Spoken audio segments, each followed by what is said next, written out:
Welcome back to Retirement News Online. Success in managing investments requires understanding economic cycles, then developing a plan for growth in positive markets and diversification in declining markets. Recent market volatility can make this task even more difficult. My guest is Jeff Lewis with Epic Trust Financial Group in Kennewick, Washington.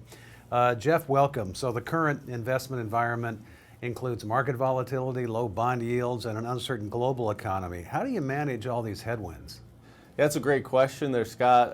One of the things that we talk about fairly regularly with lots of our clients is what's called recency bias. And if I could put that in layman's terms, it would be something more like what's here today is here to stay.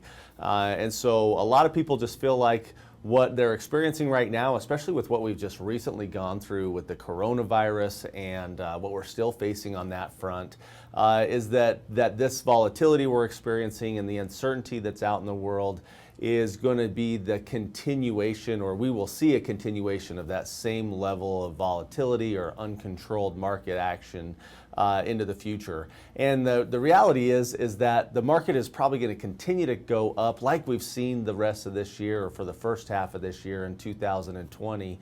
So what that means to most investors is that we're probably going to continue to see the same type of up and down movements over a short period of time. But realistically, over the long term, we're going to see continued upward trend and growth in the stock market. And we've just got to continue to be long-term investors. But how do we balance being a long-term investor with trying to understand what the short-term goals are for a lot of folks in their financial plan?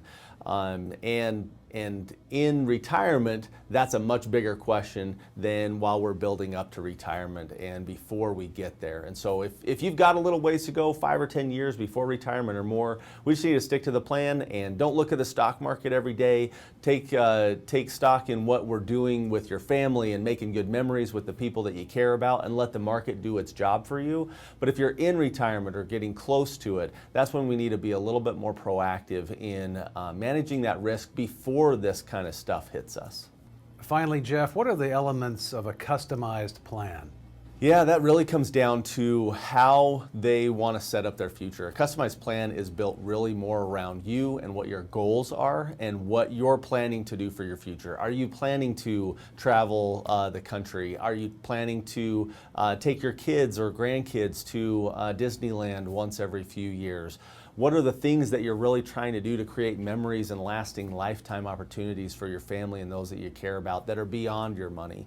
And then we can put kind of a dollar figure on those numbers and work backwards from there to be able to create the life that you really want and the opportunities that you want to be able to capture in your own memory and make those memories with the people that you care about. That's more important to me than what is the individualized details to the plan. That's the stuff that we get to do on the backside to make it all work for you.